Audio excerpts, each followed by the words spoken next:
Thank you for joining us here at White House Field. Brandon Pelter with Dana Gray. Some technical difficulties with the internet here. 2-2 count on the 7-man game. Rivera, the pitch. Just tapped foul off the end of the bat. A breaking ball. And Dyer didn't have a chance to stop behind the plate. It's the bottom of the second, and Nate Eichhoff is aboard. He walked. Carl Kaufman with 2 strikeouts as well this inning. And still no score between YD and Harwich. Game 4 of the Cape League season. Kaufman looks at first, now comes set on the first base side of the rubber. 2-2. Swung on and missed. The fastball up at the letters, and Kaufman with 3 Ks here in the second inning to set down the Mariners. No runs, no hits. 1 man is left on base and no score through 2 innings at White House Field. You're listening to Red Sox baseball on the Cape Cod Baseball League Network.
No score as we head to the third at White House Field between YD and Harwich. Again, we apologize for some technical difficulties.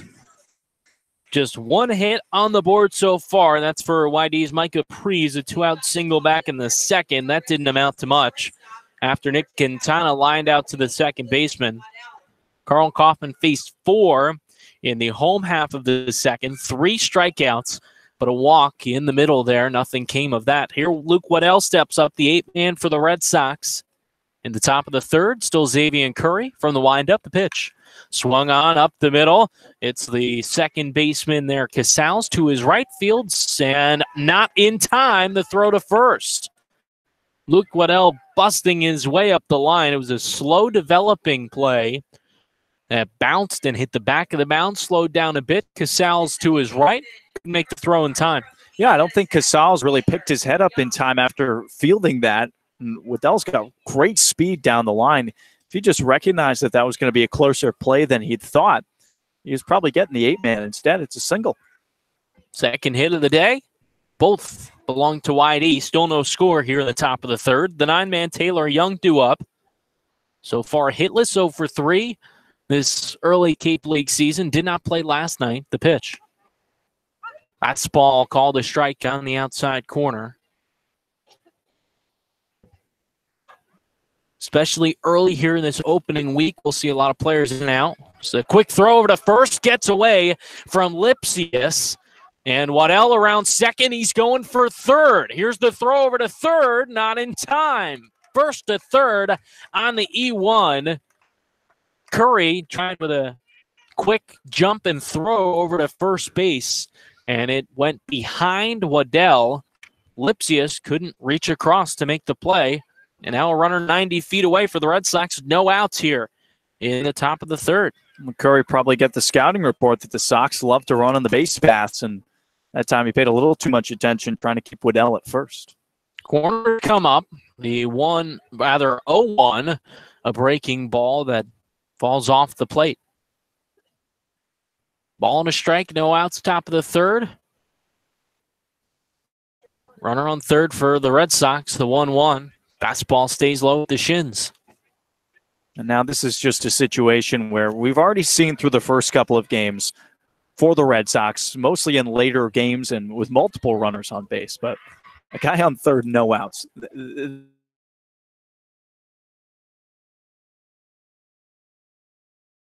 get something into the outfield, and avoid the strikeout. It shouldn't be too hard.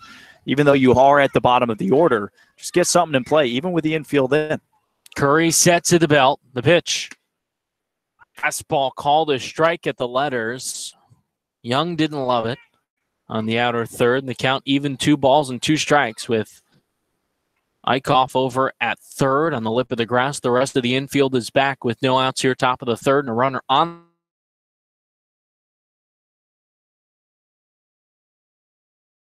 out there, and he couldn't catch up to it. Yeah, Curry wasn't messing around in that at bat. We've seen already early on in this game the fastball that he has. It also looks like it's got a little motion on it as well. And Young, not the tallest guy, so when you see a fastball coming in there all meaty, yeah, it's tough to lay off, even if it's close to your chin. So Eichhoff stays on the lip of the grass, the shortstop side of the cutout, as Curry continues to work from the stretch here. The first pitch to Ashford, chopped to the shortstop Thompson. Only one play, and it's at first. 6-3, Ashford is out, but a run comes in, an RBI, and the Red Sox on the board, a 1-0 lead here with 2 outs in the top of the third. Yeah, that's all you need. Ashford saw the ball right onto the bat, pushed it softly towards the shortstop position, and any ground ball at that point is going to score a run. Didn't try to do too much. Did his job. It's just what you want out of your leadoff man. So Quinn Cotton settles in here in the top of the third with 2 outs. Back to the windup for Curry. The pitch, a fastball swung on and missed.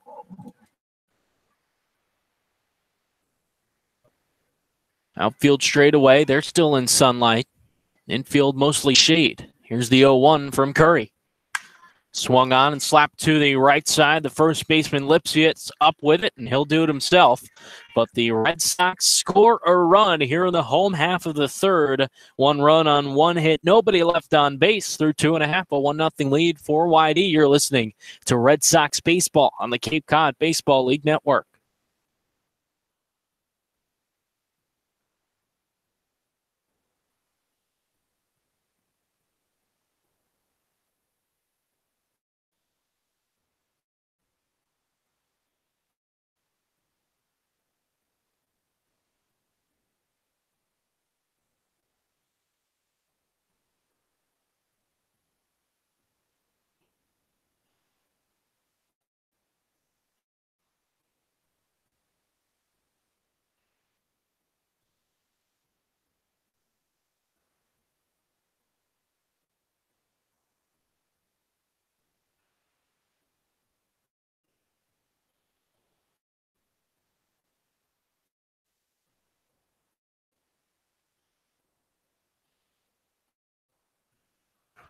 Carl Kaufman out for his 3rd inning of work. He's faced 1 more than the minimum, a walk he allowed to Nate Koff back in the home half of the 2nd. And here he faces 8, 9, and 1. Debo, Thompson, and Gallen due up.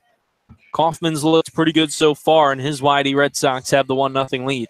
Yeah, it's got to be a good feeling as well to see his offense scrape across a run, especially the way that Xavier Curry's looked through these first 3 innings. It doesn't look like those runs are going to be easy to come by. So to get that 1 and to strike first, that's got to be a nice feeling for the YD starter. Here's Brad Debo from NC State into the left-handed batter's box.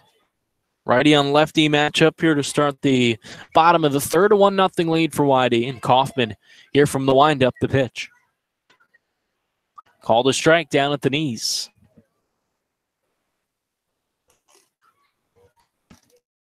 Kaufman back ready on the bump. Waits a moment for Debo on the first base side of the rubber. Here's the 0-1.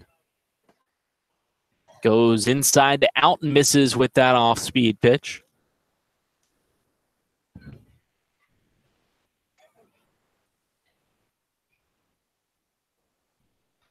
Kaufman now into the motion, the 1-1.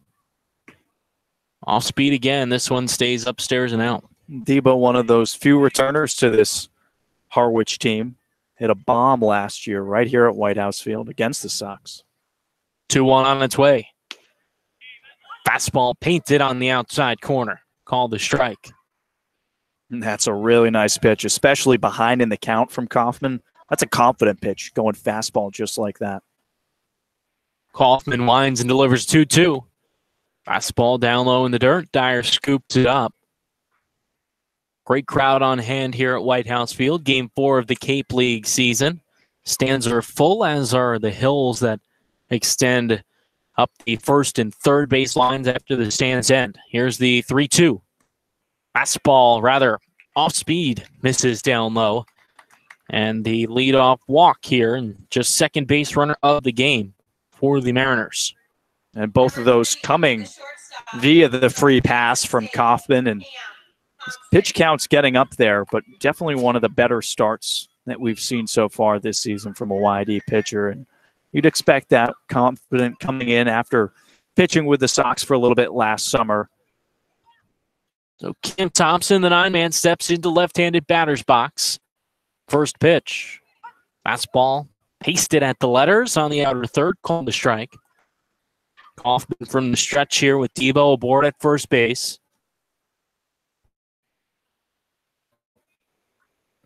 Not much wheels from the catcher Debo over at first. A 1 on its way. Breaking ball. Ticked foul to the screen behind the plate. No balls and 2 strikes. No outs here in the home half of the third. A 1-0 lead for the Red Sox. Leadoff single from Luke Waddell. Advanced to third on the throwing error from Curry, trying to pick him off. And it's the 0-2 misses low and away. Then Zach Ashford with a ground out RBI. It's cool to see some of these guys already producing. And when you consider that some of them are really temps and only going to be here for a couple weeks, it's tough. You don't want to get too attached to them, but there's a couple of guys that are making a name for themselves. Kaufman sets at the chest. Kicks the 1-2. Fastball misses low on the outer third, and the count even. 2 balls and 2 strikes with no outs here in the bottom of the third.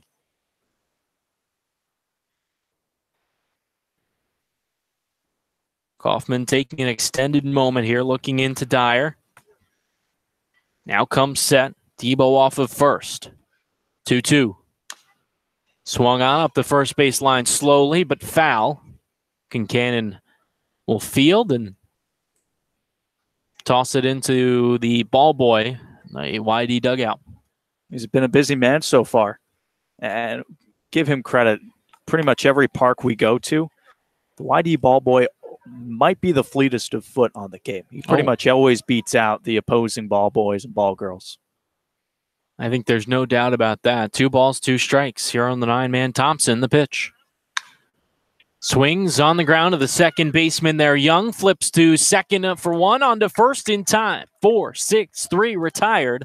Thompson went down golfing for that one and sent out the tailor-made double play. YD turns it and 2 away here in the bottom of the third. Well, I love the approach from Kaufman there. Both that first at-bat to Debo, we kind of tried to pitch around him a little bit. I'd say too much. When you trust your defense and you're not afraid to let the ball go and play, especially with a guy on first, good things are going to happen. Chris Gallen now due up, the 1-man. Kaufman from the windup, the pitch. Tapped foul to the screen behind the plate. Gallen grounded out in his first at-bat. Tapped one off the plate. Dyer, the catcher, made a great play coming up the first base side to just get him. The 0-1.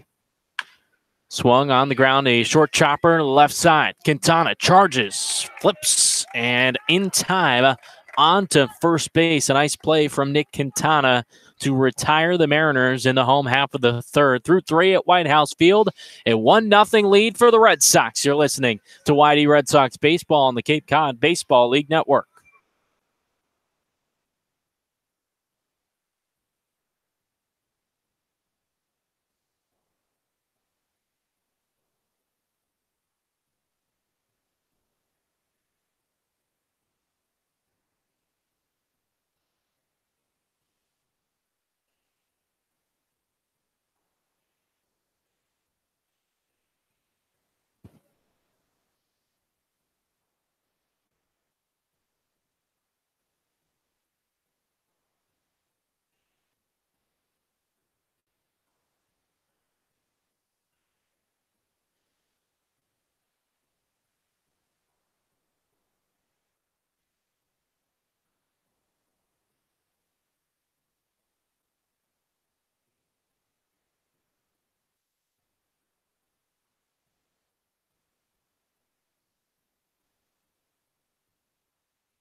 through three, a 1-0 lead for YD over Harwich.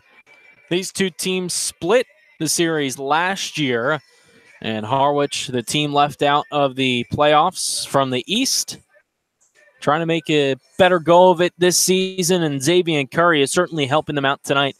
Through 3 innings, only allowed 2 hits to YD, but he surrendered a run, partially thanks to an error of his own, trying to pick off Luke Waddell over at first base. Throw got away, and he went from first to third with no outs in the third. Yeah, I was going to say that one run really doesn't come at the cost of the pitching from Curry, more just a mental error. His stuff's been, bar none, some of the best that we've seen so far just in this first week. 3-4-5 due to the plate. Charlie Kincannon up first here for the Red Sox. Struck out swinging.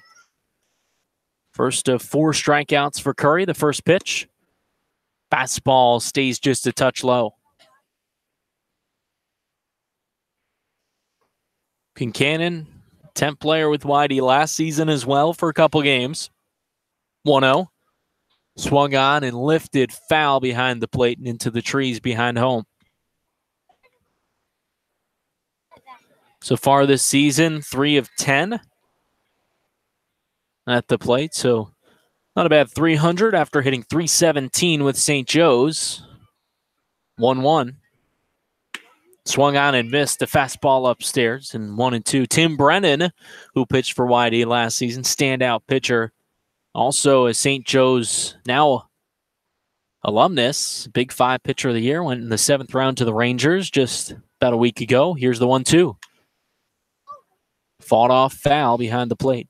Brennan had a great outing last year right here at White House Field. 7 strong, just 1 run in a 12-1 thrashing for the Red Sox. And if the Sox had an ace last year, it was probably Tim Brennan. Here's the 1-2. Fought off again. Can't forget of Chris Bubich either. Oh, yeah. Another Stanford guy. He was one of the pitchers of the year on all of the Cape, as well as reliever of the year, Riley McCauley, the closer for the Red Sox. They certainly had one of the top pitching staffs right behind Orleans. 1-2 on its way. Bounces its way to the plate. Debo blocks, but nobody on base here. Kincannon leading off the top of the 4th inning, a 1-0 lead for YD over the Mariners. Lights still off here as we pass 7:15. Most of the field in shade, though, the 2-2. Comes in tight and plunks Charlie Kincannon. He's aboard to lead off the top of the 4th. It was pretty cool looking back on that pitching staff from last year. And in particular, you mentioned Bubich and McCauley. And going back even to that All-Star game in Wareham, you had a YD Red Sox pitching the 1st inning. And Bubich and then McCauley coming in to shut the door in the 9th. And obviously the All-Star game will be right back here at White House Field this coming summer. That'll be in late July, July 22nd, I believe. Then the Red Sox have an off day the 23rd and go to Hartford, Connecticut, play at brand new Dunkin' Donuts Park. They'll take on the Gatemen. A man aboard. Here's Andrew Doshbach, first pitch swinging. He comes up empty there on a pitch up high. Doshbach so far 0 for 1, struck out swinging to start out the top of the 2nd inning. Kincannon leads off first. Curry set to the bell. Right-hander deals. Doshbach squares around a bunt. Up in the air. Left side. Curry off the mound makes a very athletic grab on the run. And that ball bunted more toward third, but between the mound and up the third baseline, Curry makes the play. Yeah, right from the crack of the bat. I shouldn't say crack. That was pretty softly hit, but it was very clear that Curry was going to be the one to make a play on that. If there was going to be a play to be made, as Eichhoff is pretty far back towards the lip of the outfield grass, and Curry made a quick decision.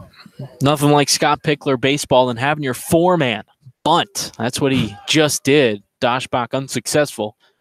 First pitch here to Dyer, breaking ball, and great effort from Debo diving to his right to keep that one in front with Kincannon on first.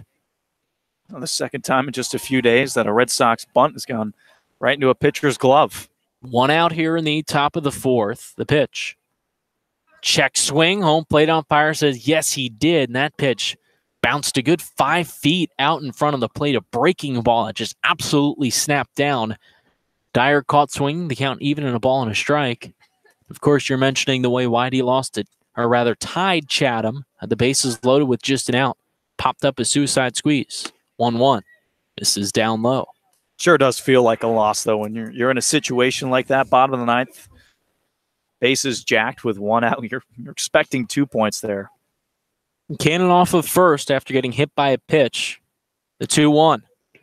Breaking ball again bounces out in front of the plate. This one blocked by Debo, and Dyer able to hold the swing this time. Now he's in the driver's seat, 3 balls and a strike. Plenty of sunlight in center field and right, but the rest of the field is in shade. 3-1.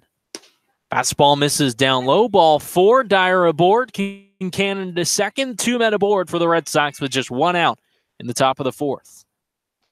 Good at bat there for Dyer following that strikeout in the second inning when he looked foolish swinging at that breaking ball. He laid off of it twice in that at bat, took it for balls, and now ends up at first base. That brings up Micah Prees, singled with 2 away back in the second. One of just 2 hits on the scoreboard, both for YD.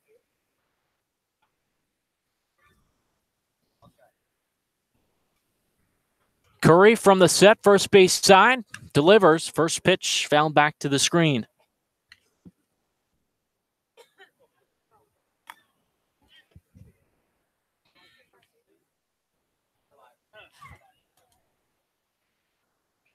Breeze with his first hit of the season in that first at-bat, looking to make it 2 with runners on first and second. The pitch. Fastball called a strike on the inner third, and Breeze now in a hole 0-2 with just an out in the top of the 4th. Don't really know what to expect here from Curry because we've seen him collect strikeouts with the high heat, or he could just pull something off it and drop it in the dirt. Curry sets at the bell. Looks at second, kicks and deals, 0-2. Swung on and popped up down the left field line into the bullpen there. And a great catch by the third baseman, Nate Eichhoff, running back, extended the glove backhand over, and somehow caught that ball for the second out. And it was even more impressive considering the territory that he had to travel. Obviously, with the lefty up, he was shifted a little bit more of a shortstop position. That was a hike to make that grab. He also went over the bump that is the bullpen mound down that left field line. So with 2 away, here's Nick Quintana. Still runners on first and second. Whitey trying to extend the 1-0 lead here over Harwich. Curry sets in the cream pants, red jersey. The pitch. Breaking ball misses away. Red Shirt Friday here. And thanks to our service members.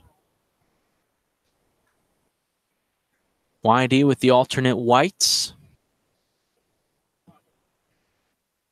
Curry sets at the belt. The 1-0. Swung on and driven. Out to deep right field. Back is Rivera. Settles under it and makes the catch. Battling the sun for the 3rd out here in the top of the 4th. No runs, no hits, but 2 men are left on base. YD, the 1-0 lead through 3.5. You're listening to Red Sox Baseball on the Cape Cod Baseball League Network.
1-0 Whitey leads Harwich, game 4 of the season here at White House Field. Carl Kaufman still dealing for the Red Sox, out for inning of work number 4. Still no hits on the scoreboard for Harwich. And they trail Whitey by a run. A couple of base runners, but only those have come from times when Kaufman has maybe lost a little bit of his control and tried to pitch around a couple of hitters, which you can't blame him for at some point. There are some power bats in this Harwich lineup, but for the most part, when he's trusted his stuff, he's been pretty darn good so far. And the Red Sox, through 3 games, 1-1-1. They've had all the results you can have, but 3 games that they should have won. Against Chatham, the bases loaded with 1 out in the 9th. Failed suicide squeeze, and last night left 11 runners on base in a 5-4 loss at Orleans. As Ben Norman, the 2-man, steps up to the dish. Into that left-handed batter's box, Kaufman winds the pitch. Off speed, called a strike. It was a fun one last night in Orleans. Back and forth, and nice to see the Sox battle a little bit, but you mentioned the 11 left on base. They definitely had their opportunities. The 0-1 from the right-hander. Swung on, tapped up the first base side, but foul. Kincannon fields that one right next to the coach's box.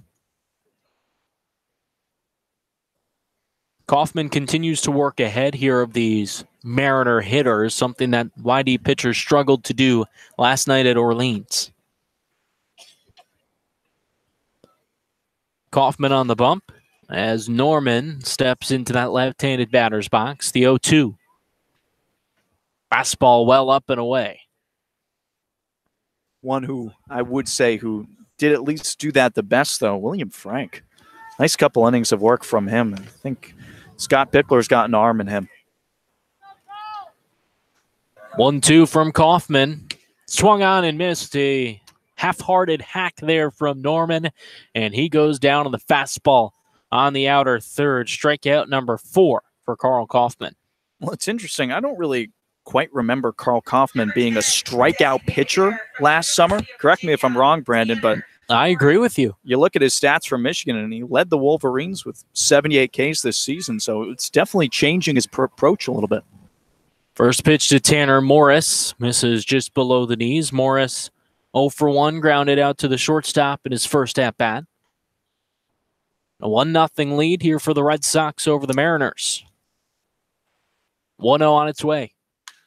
Swung on, chopped up the first base side, off the glove of Kincannon, and trickles into right field. Young, the second baseman, goes to retrieve it, and good for Taylor Young, trying to back up his first baseman. A good thing he was, or else we might see Tanner Morris over at second base. I don't want to make assumptions here on that play, but it was very slow rolling. There's just about a tiny sliver of sunlight remaining in the infield, and it's right where Charlie Kincannon tried to field that ball, and it looked like it kind of jumped up on him a little bit. Even though the pace of the ball wasn't too fast, it kind of caught up on him right in that spot. Could have played a factor. So the last 20 feet of that first base line and right on the bag, maybe 5 feet out. As Norman gets his lead in, Andre Lipsius into the box. First pitch. Checked his swing. Home plate umpire says yes, he did on a breaking ball down in the dirt. Lipsius so far, the first strikeout victim to Carl Kaufman, 1 of 4. Hoffman looks at first. Now from the stretch, sets at the chest. Kicks and delivers the 0-1. Swung on and lined right back up the middle into center field. The base hit. Morris will stay at second. And runners on first and second here with just 1 away. And that's really the first time that Kaufman has let something off speed hang up there in the strike zone. Lipsius making no mistake. It's really the first one that I can think of that Kaufman might want to have back. It's the first hit of the game for the Mariners here in the bottom of the 4th inning. So 3 1/3 of hitless ball. Now 1 hit and just 2 walks. The E3 allowed Morris on. He stands at second base. Lipsius at first. Here's Nate Eichhoff, another lefty. First pitch. Fastball misses away. Eichhoff with one of those batters that Kaufman really tried to pitch around back in the first at-bat, walking him. Like to see him go after him here, especially with a double play opportunity with 1 down. A little bit of that chilly sea breeze around White House Field here. Kaufman looks at second, kicks the 1-0. In the dirt. Dyer blocks it over to his left. Did he go? No call yet. We'll see if there's an appeal. Nothing doing, so it stays a ball. 2 balls, no strikes, with 1 out here in the bottom of the 4th. Just 3 combined hits between YD and Harwich.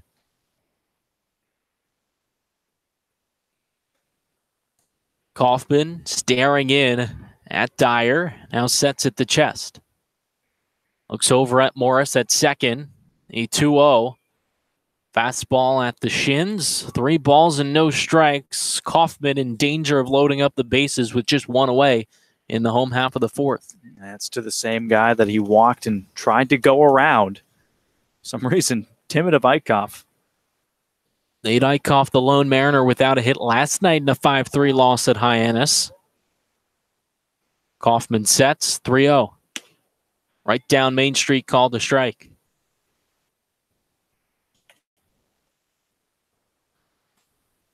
Just 1 out and runners on first and second. Harwich trails by just a run to these YD Red Sox. As Kaufman nods the head yes, sets at the chest. Right-hander peeks at second. 3-1. Misses outside, ball 4, and the bases are juiced for Danny Casals. Third walk that Kaufman has given up, and that's really been the trouble spot, if you can even call it that, so far through these 3 1/3 innings. And Matt Dyer's going to go out there and have a conversation with him. Of course, you got to remember, this is the first time that these two have ever worked together in an organized baseball game, catcher and pitcher. And we talk about how important that relationship is. That's just being created right now. So they got to make sure they're on the same page here in an important situation. Casal's a strikeout victim in his first at-bat. Into the right-handed batter's box. Righty on righty, just an out. Infield is back for YD. First pitch on its way. Swung on and missed. Upstairs around the letters. Casal swung through it. Outfield straight away. Portion of center field and most of right field in sunlight. The rest in shade. Still no lights on here. Just past 7:30 at the ballpark. As Kaufman sets at the chest. Kicks the 1-0 in the dirt. Rather 0-1 in the dirt.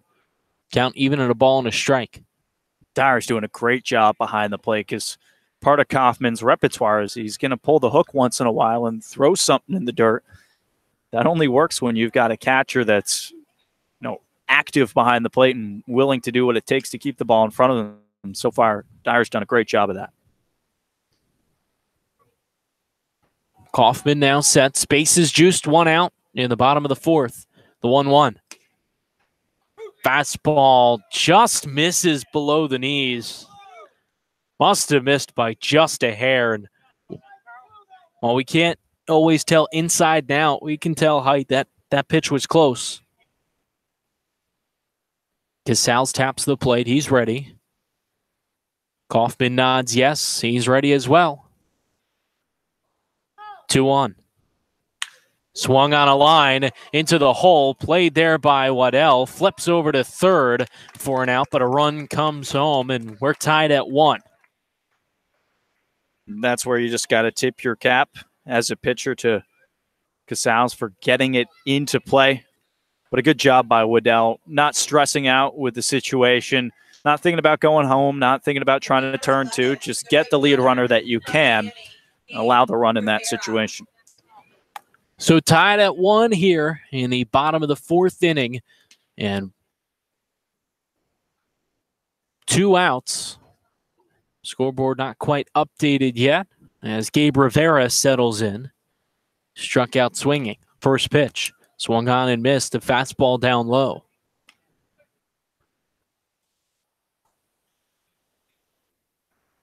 Harwich a run on a hit. They've made an error, and YD 1 run on 2 hits. They also have an error here through 3.5.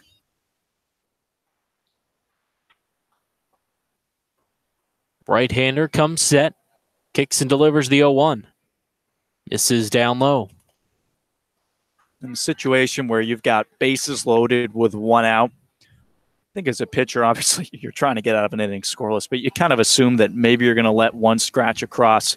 This is where it gets important, though, because base hit obviously giving the Mariners the lead, and it's a much different result coming back into the dugout after only giving up one. Runners off of first and second. Infield is back with 2 away. Kaufman peeks at second, 1-1. Swung on and missed. Staying down low here to Rivera.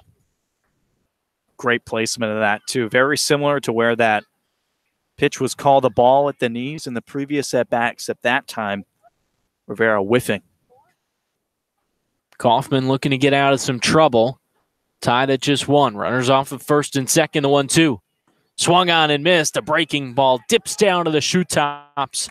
Dyer catches and applies the tag, and Kaufman works out of trouble. 1 run unearned after the Kincannon error to start out the inning, and we're tied at 1 through 4 here at White House Field. You're listening to Red Sox baseball on the Cape Cod Baseball League Network.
Kyle Murphy, out to pitch in the top of the 5th inning.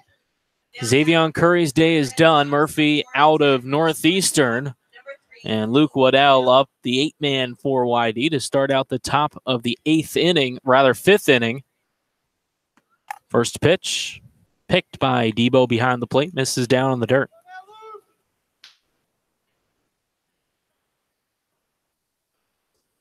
The 1-0 swung on and popped out of play into the stands on the first base side.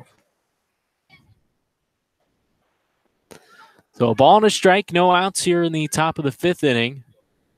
Tied at 1 run apiece. Just 3 combined hits. As Murphy works out of the stretch, the right-hander delivers. Call the strike up around the letters. Murphy, a very active reliever for Northeastern this past year. 25 appearances and almost over 50 innings. Next pitch, swung on and driven out to center field. Galland camps under it and makes the play for the first out here in the 5th. Good contact from Waddell there, but this field is a little bit deeper than what we've got over at Red Wilson. 400 to dead center, and that might have had a chance back at home at YD, but in most ballparks, that's an easy pop-out. Xavier Curry finishes 4 innings pitched, 2 hits, 1 run unearned. Both runs in this ballgame unearned so far, as the 9-man Taylor Young steps in with 1 away here for YD in the top of the 5th. First pitch from Murphy. Fastball tails in tight.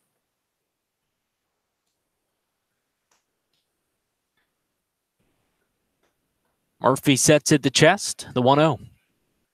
Fastball bounces its way to the plate and now through the legs of Debo into the backstop.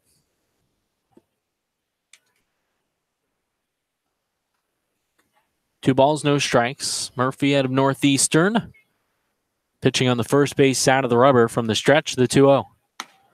Stays upstairs and 3-0 quickly here on Taylor Young. Dinner time here in Cape Cod, but you and I had a little bit of a snack before the game, right, Brent? We had a great snack. I mean, not sure if you caught the end of the Red Sox game as the 3-0 bounces its way home. But Jerry Remy, the analyst, longtime analyst for the Red Sox, tried the famous grasshopper at Safeco Field. Yep. Didn't love it. Well, we sure love the cookies here at White God. House Field. It seems like every ballpark on the Cape is kind of known for that one signature food item. Obviously, at Red Wilson, it's the donut burger, but the cookies here at White House Field. If you're ever down here for a Mariners game, you got to catch them. So Young on first base after the walk. He leads off, and here's the one-man Zach Ashford. 0 for 1 tonight, but an RBI. The pitch. Stays down low, gets past Debo, and Young over to second base. Wonder if you scored that a pass ball, because that looked like it just went flush off the glove there of Debo. Yeah, I was going to say, the fastball was low, but it was set up as that, right at the knees, and kind of looked like Debo looked like he was going to catch it facing up, if that makes sense, and then try to catch it underhand almost with the glove, and that little cross-up let the ball go all the way to the backstop. Officially scored a pass ball. Murphy now steps off. Used to pitching from the stretch here. No windup from the northeastern pitcher. Now he sets at the chest. Peeks at Young. 1-0. Fastball that misses low once again.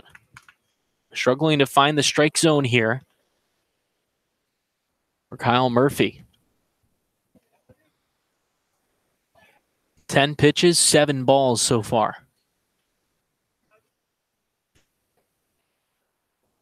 Murphy sets. Runner on second, 2-0.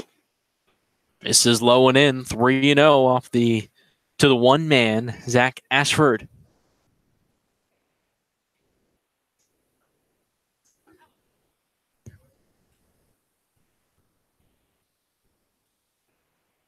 Along with Red Shirt Friday, the camo Cape League hats for the Mariners, the 3-0. Another pitch misses down low, and now runners on first and second thanks to the walk. Talk about control issues there, and nothing wild or crazy, but it's very evident when a pitcher is trying very hard to keep away hittable pitches. Now Steve Englert out for a quick mound visit. Yeah, and in that sort of situation, we saw Kaufman kind of work through that a little bit in the third and the fourth, and maybe it comes into a bit of a psychological thing. You're a new pitcher, or at least on a new team, and you're playing with guys behind you that you don't really know very well, and it takes maybe a little time for you to build that trust and remember that, hey, it's okay if I throw a strike. I've got the fielders behind me, and maybe sometimes it takes a jaw-dropping double play to be turned or flash in the leather or something for them to get a little comfortable with their fielders. Well, now while we have a quick moment, let's hear your in-depth thoughts on the cookie here at White House Field. Well, I'd say it was, I don't want to be biased, but I was pretty hungry as it was, so that might have added up on the points a little bit. But not super hot. It was kind of a colder cookie, still soft, though. A lot of chocolate, though. So I gave it right around a 6.5, which I think is a very fair score, but maybe add a little temperature to it. Nice cold glass of milk as well. That could add a potential. Here's Quinn Cotton with runners on first and second just and out. The first pitch. Swung on the ground to the left side. Fielded cleanly by Thompson. Flips to second for one, on to first. Not in time. Cotton legs it out. The Red Sox now with runners on the corner with 2 away in the top of the 5th. That was a bang-bang play, and it might have had something a little bit to do with Lipsius possibly lifting his right foot, because that throw looked like it was pretty good with the foot of Cotton touching the bag, but I think maybe it was a little bit off. Could have pulled him off. Who knows? Red Sox will take it, though. Tied at 1. Runners on the corner and 2 outs in the top of the 5th. Here's Charlie Kincannon, the 3-man. Chance to give YD the lead yet again. The pitch. Swung on and missed. Murphy pulled the strings on a pitch down low.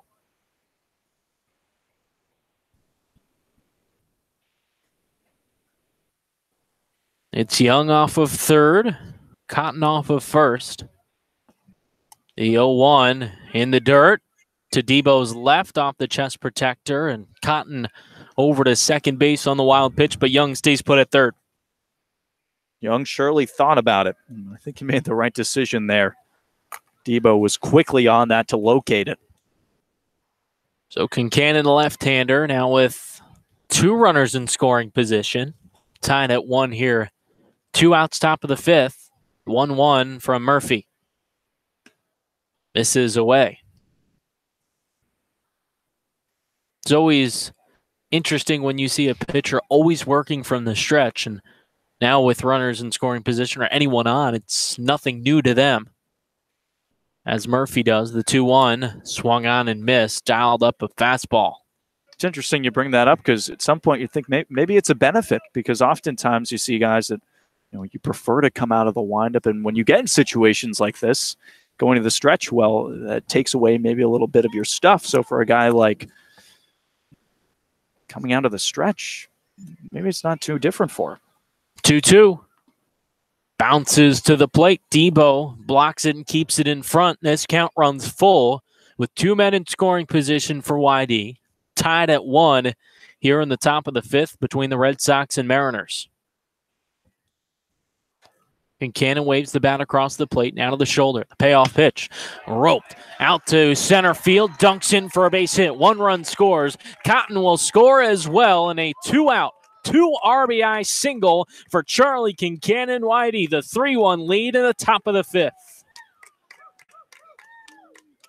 Well, he got a fastball right down the plate, sat on it, elevated it over the shortstop's head. That's a clutch hit as well, something that the Red Sox were missing last night. You talk about the guys they left on base up there at Eldridge Park. That's a big-time hit from Kincannon. So now a 3-1 lead for YD. And Kincannon's aboard at first base, now a pinch runner in for the Red Sox. I think that might be Adam Kerner over there at first. We'll verify that in just a moment as Andrew Daschbach stands at the plate. 0 for 2 so far tonight. Popped up a bunt attempt back in the 4th. Usually don't see your 4-man bunting that ball. First pitch swung on, and this one belted out to deep right field. Rivera back in his horse. That one falls in and off the wall. Kerner is being waved home. The relay throw goes into second base, and another 2-out RBI. This one for Andrew Daschbach, and his first hit in the Red Sox uniform is a double. Well, you may have been wondering, what's the point of putting in a substitute runner in a situation like that for Kincannon in the middle of the 5th inning? That's exactly why Scott Pickler knew just what he was doing, because the speed of Kerner there is probably what brought in that 4th run. I'm not sure Kincannon's able to stretch that all the way home. I'd agree with you. I don't think Kincannon scores here, as Matt Dyer up at the plate, and Daschbach in at second with 2 outs. YD trying to stay alive here, and Kerner takes the first pitch breaking ball down low.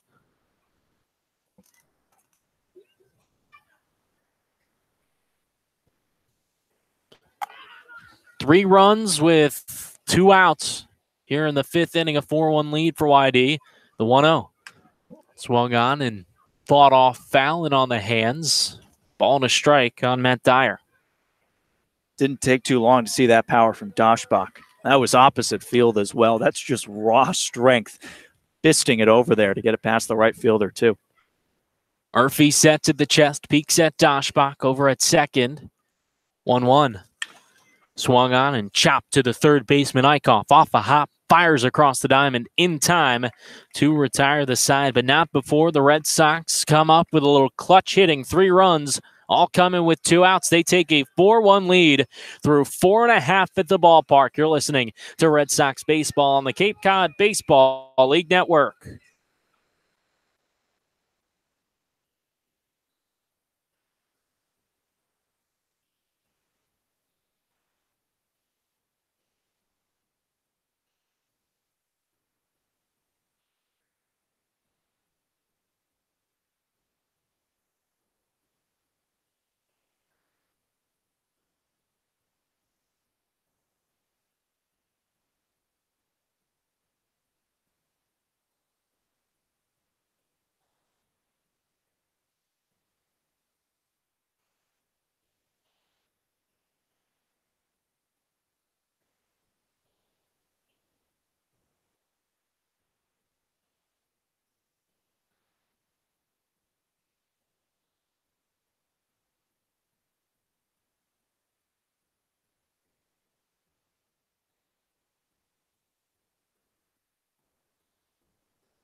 Friday night on Cape Cod, and the Red Sox with a 4-1 lead over the Harwich Mariners in Game 4 of the 2018 summer. Dana Gray and Brandon Pelter happy to be at White House Field, bringing you this ball game, which just got added a little bit of Red Sox clutch offense.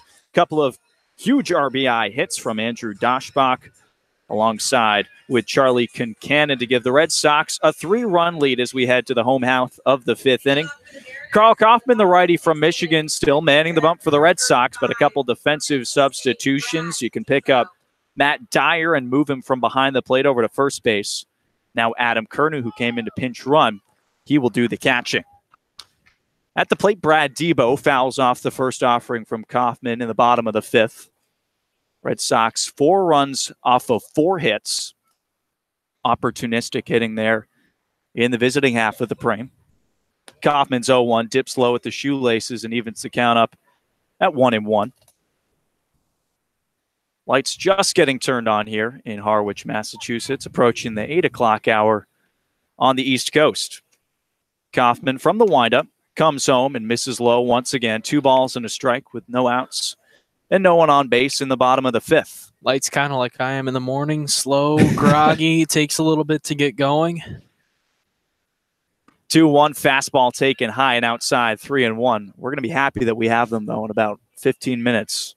Sun sets quickly here, and usually it allows for some gorgeous skies as well. 3-1 pitch to Debo upcoming. Here it is, and it's a bouncer in the dirt. 5-pitch walk given up to the 8-man for the Mariners. They have their leadoff man aboard. For the second time, Debo walks to start the inning, and he'll bring up the 9-man, Cameron Thompson. And for Karl Kauffmann throughout much of today, he did such a great job getting ahead, guys. Although in these last few innings here, kind of racking up the walks. And a walk in each of the last 3 innings. It's really been the main way that he's allowed base runners, obviously with the 1 hit. That coming off the bat of Andre Lipsius back in the 4th inning. But a runner on first now, nobody down, and Cameron Thompson, the left-handed hitter, steps out of the box just for a moment, granted time. Now we'll dig back in, and Kauffmann, a glance over at first, and readies the first offering to the shortstop. Pitch on the way, fastball taken at the knees for a strike. Karl gets ahead of the 9-man, 0-1. Thompson just finishing up his sophomore year at Kansas State. Hitting just about a 250 clip. Worked a team-leading 35 walks, though. 0-1 from Kauffmann. Cut and a miss. Blew it by him with the velocity. 0-2 on Thompson.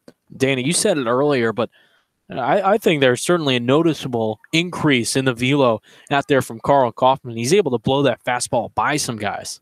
Now he's got options here. Up 0-2 on Thompson. Sets at the chest, comes home, and wastes one outside. Went with speed, but Thompson wasn't fishing for it. A ball and 2 strikes.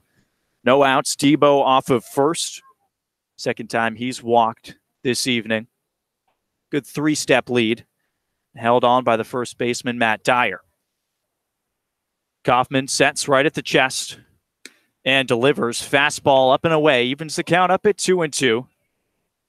Now we'll see maybe if he tries to pull something off of it here. And full Thompson, he's set up the fastball upstairs and away.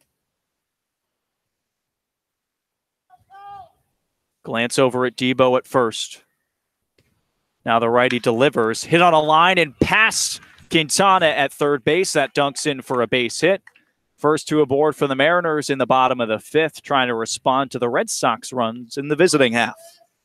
And a really nice piece of hitting from the 9-man there, just slashing that off. He got that pitch on the outer half and taking it right back where he got it over to left field, slapping it the other way, not trying to do too much with that ball.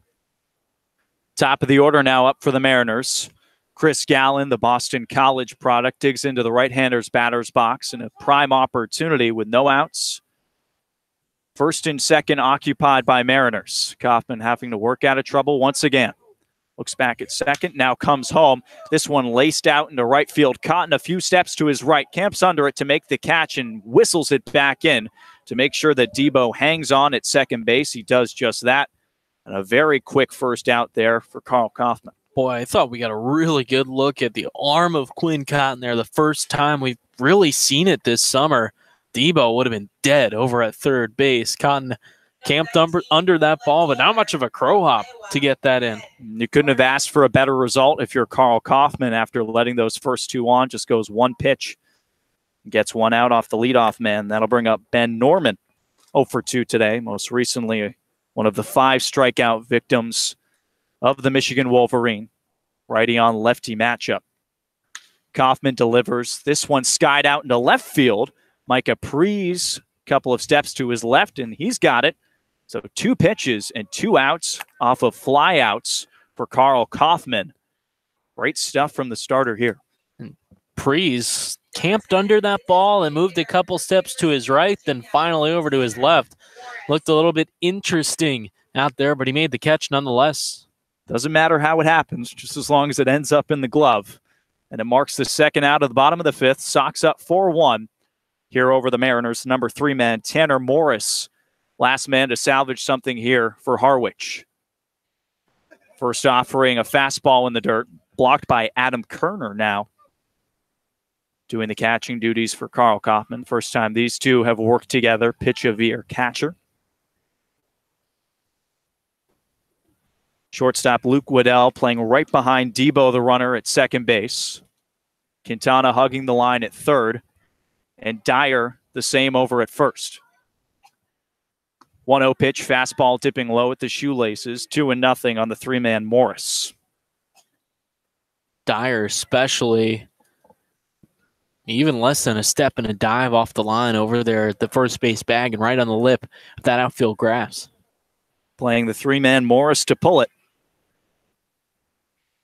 Kaufman sets to the chest, delivers, tad outside. 3 straight balls to Morris. Most recently advancing on the error that was caused by the then first baseman Charlie Kincannon. Came around to score the lone Harwich run so far. So he's trying to change that scoreline here. His team trailing by 3 in the 5th.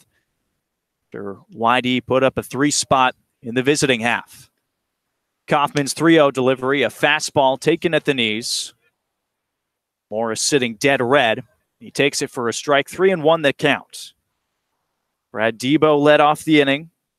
The 4th walk issued by Carl Kaufman. Thompson would follow in single, but a couple of pop-outs has made it 2 outs. 3-1 pitch, fastball low once again.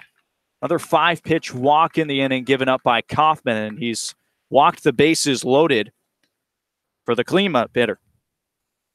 And this is the first inning that Kaufman's had more than just a walk. Might be signaling the end of his outing here. Maybe get out of this one. Bases juice with just 2 outs. Andre Lipsius swaggers up to the plate into the righty's batter's box. Facing the righty Kaufman, working out of a jam here, hopefully with 2 down in the bottom of the 5th. Mariners at every base. Initial offering, fastball right at eye level of the first baseman who pulls his head out of the box. Kaufman establishing his presence early on in this at-bat, 1-0.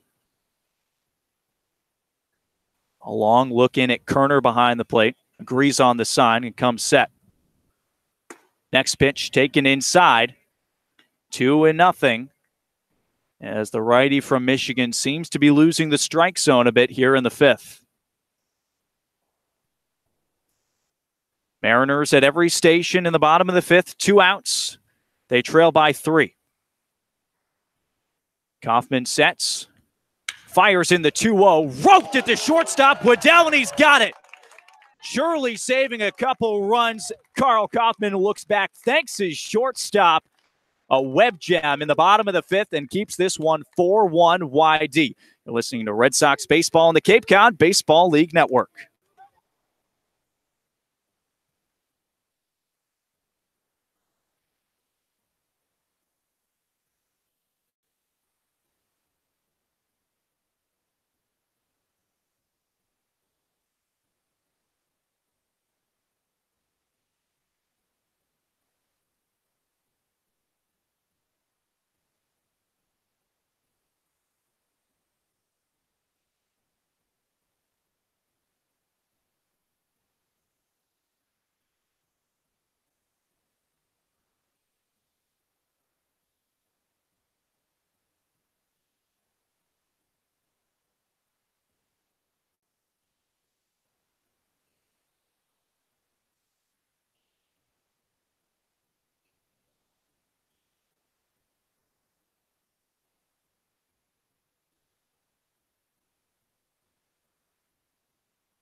Through 5 full at White House Field, and the YD Red Sox with a 4-1 lead over the Harwich Mariners in the first of 6 meetings to come in the regular season of the 2018 summer.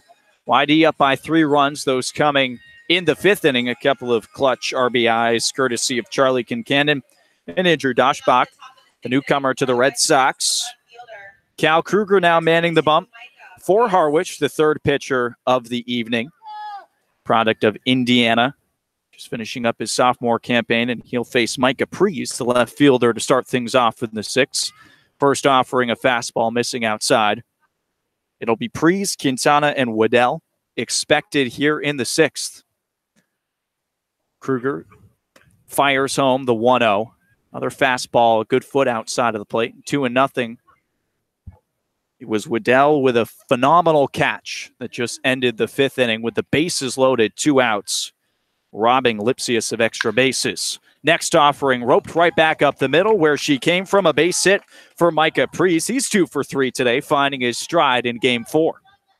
How about that? First 2 hits of the season. You get the first one in the initial at-bat in this game and followed up a hard hit ball right back up the middle, and YD with another leadoff runner aboard. Nick Quintana to dig in, the 7-hitter tonight. Same spot he was last night at Eldridge Park, where he picked up his 2 first hits of the season. One of the returners for the Red Sox. Kruger sets, comes home with the first pitch. A fastball dropped by the catcher, Debo. Looks over at first, though, and makes sure Preece is staying right where he is. Quintana 0 for 2. Ended both the 2nd and 4th inning with lineouts. Kruger's 1-0 pitch on the way. Off speed, and it dips low. 2-0 to the Arizona product, Quintana. This is the count he wants to be in, obviously, as a hitter, but look for a ball that he can crush right here. He should be getting a fastball. Led the Red Sox with 6 homers last year. The 2-0 fastball taken in tight. Almost brushed that white alternate jersey for the Red Sox. 3-0. He got that fastball we were talking about, but nothing he could do with that one except for maybe wear it if he leans in. We'll see if he has the green light on 3-0. Preece off of first. Here's the delivery, taken right down the middle of fastball. Seems like he didn't, so 3 balls and a strike on Quintana. We know he has the power. 6 homers last summer and still waiting for that first one. Would have loved to see the green light for him there.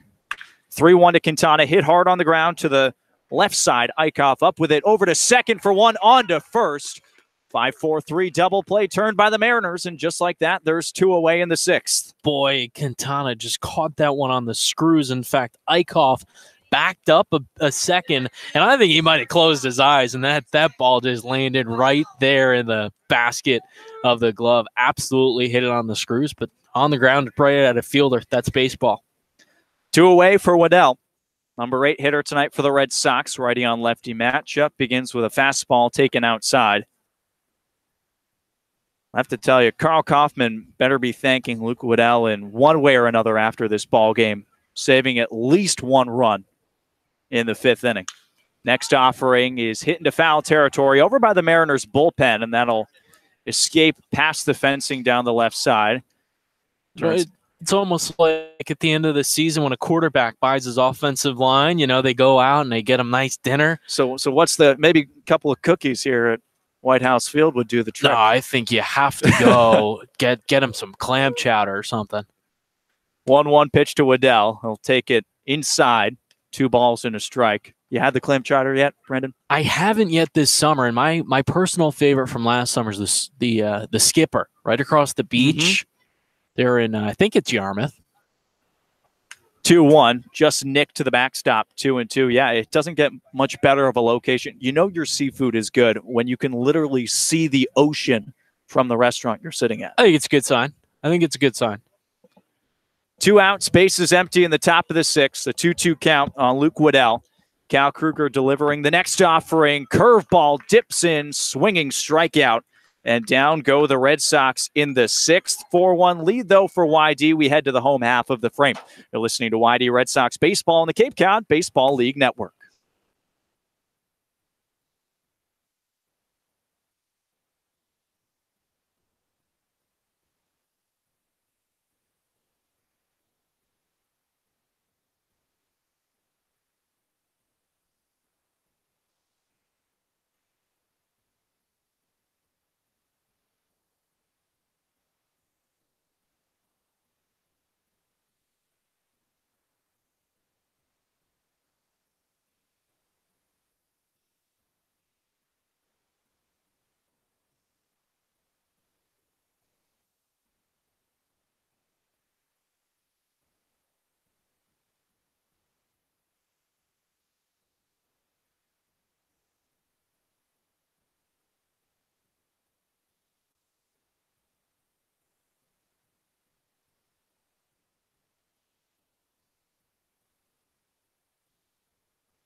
Bottom of the sixth in Harwich, Massachusetts. The Red Sox with a 4-1 lead over the Mariners. This, of course, the Cape Cod League.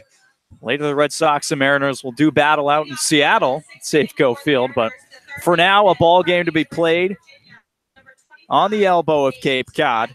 And a new pitcher for the Red Sox, Tristan Baker, the lefty from Western Carolina, will enter for his second appearance of the season, facing off against Nate Eichhoff.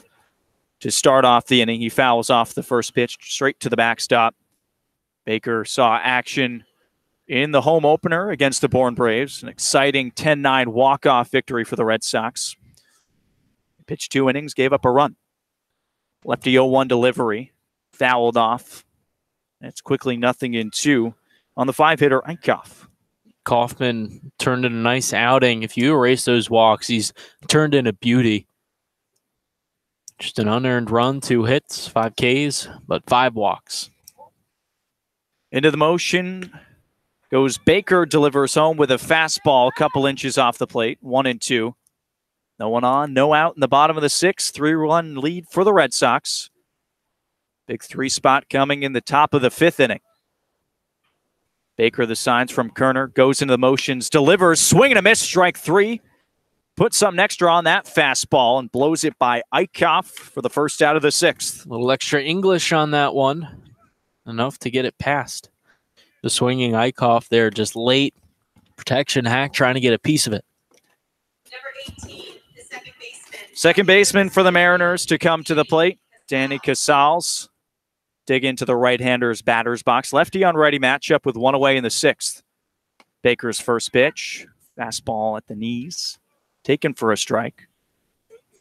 Lights really starting to come on at White House Field. No sun to be left. All shade. The temperature dropping as well.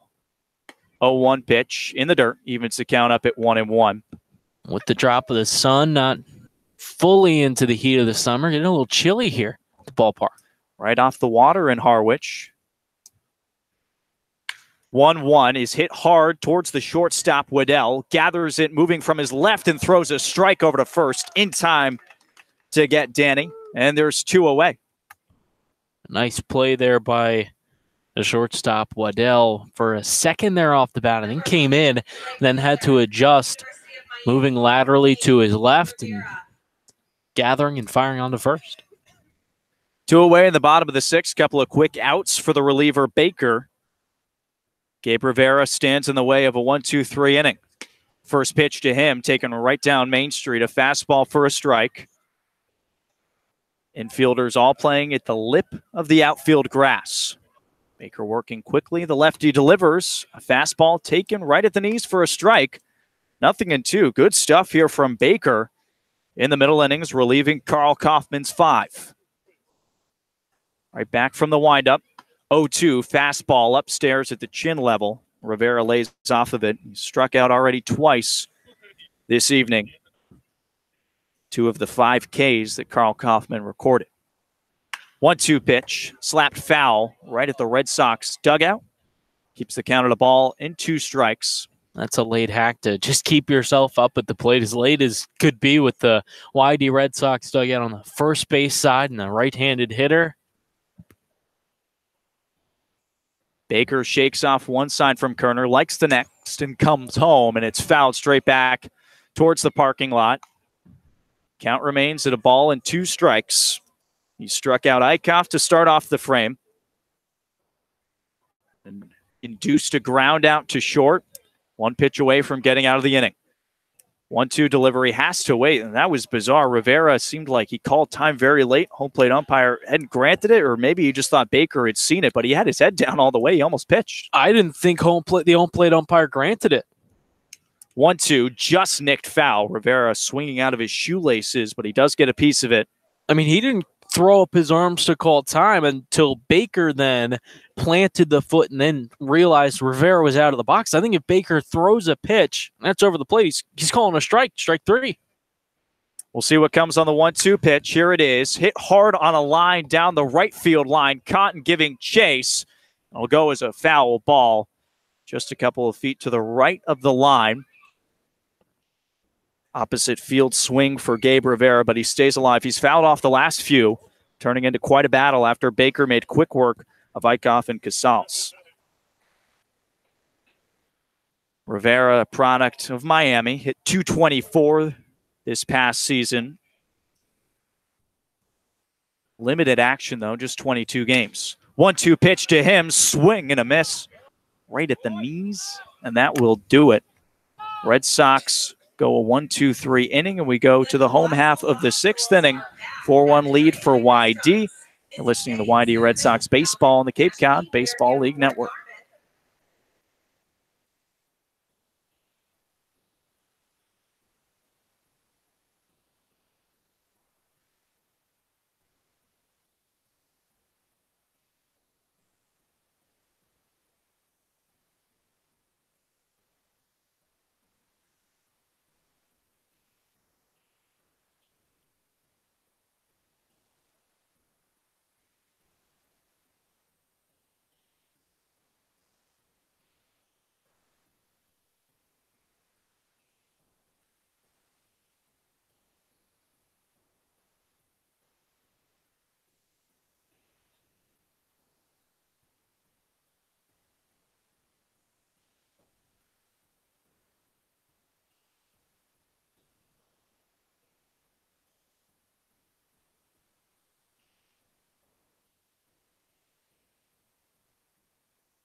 Two-thirds of the way through at White House Field through 6 innings. It's 4-1 Red Sox over the Mariners as we head to the top of the 7th inning. Bottom of the order due up for YD and Taylor Young.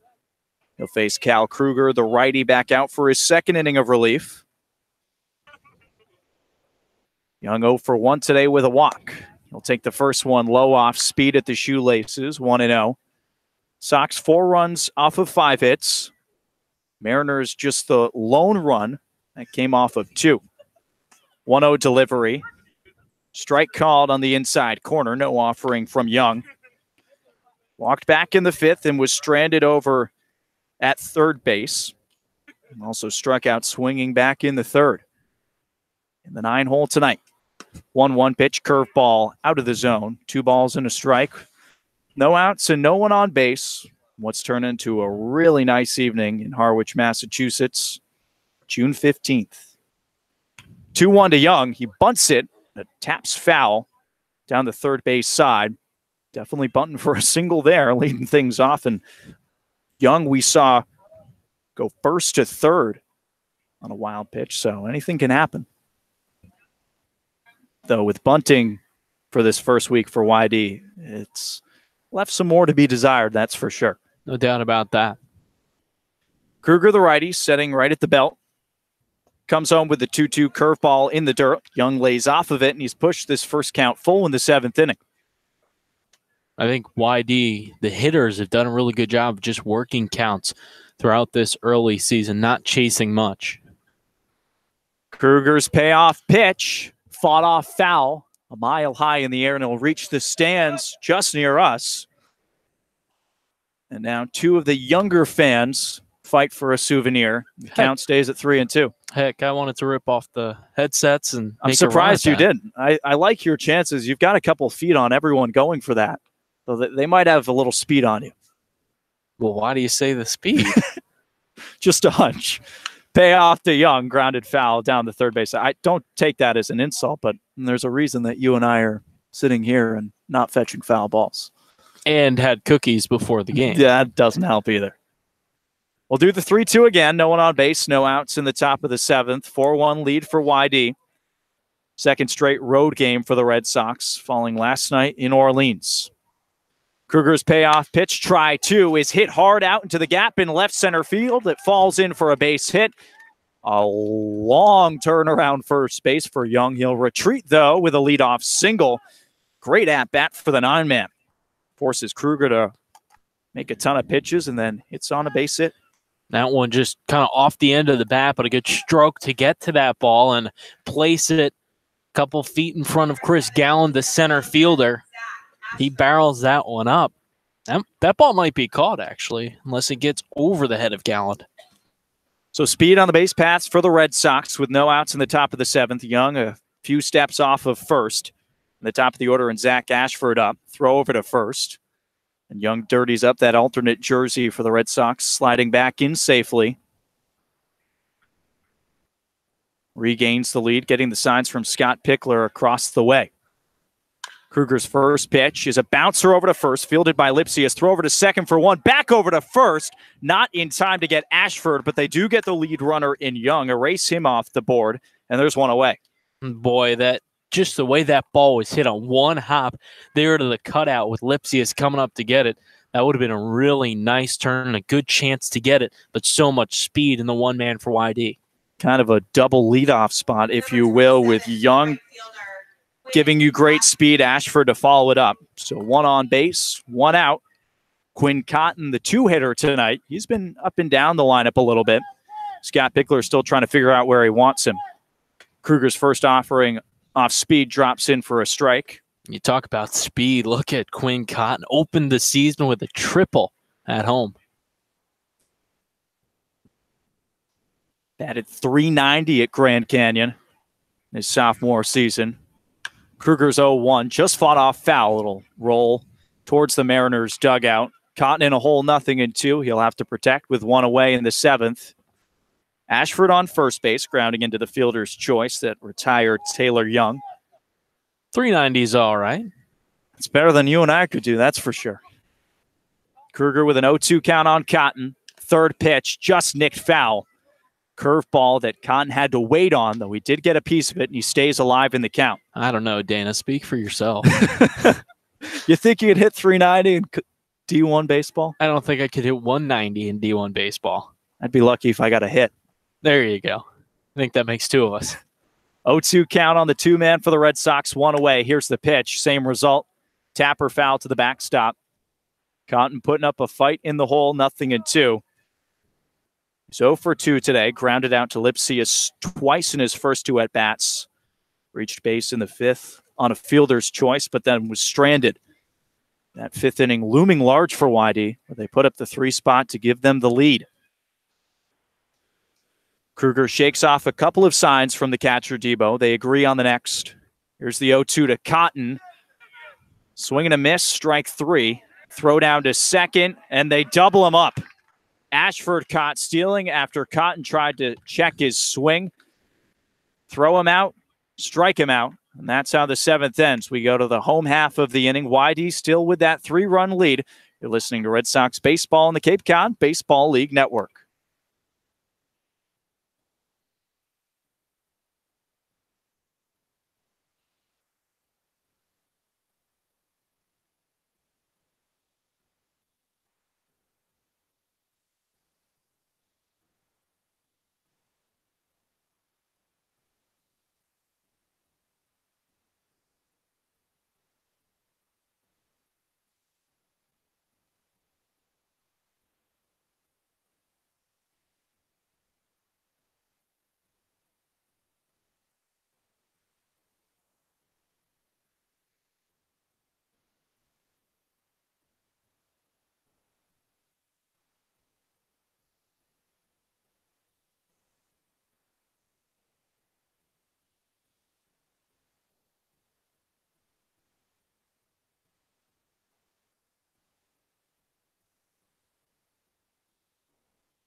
Home half of the 7th, Red Sox with a 4-1 lead over the Mariners.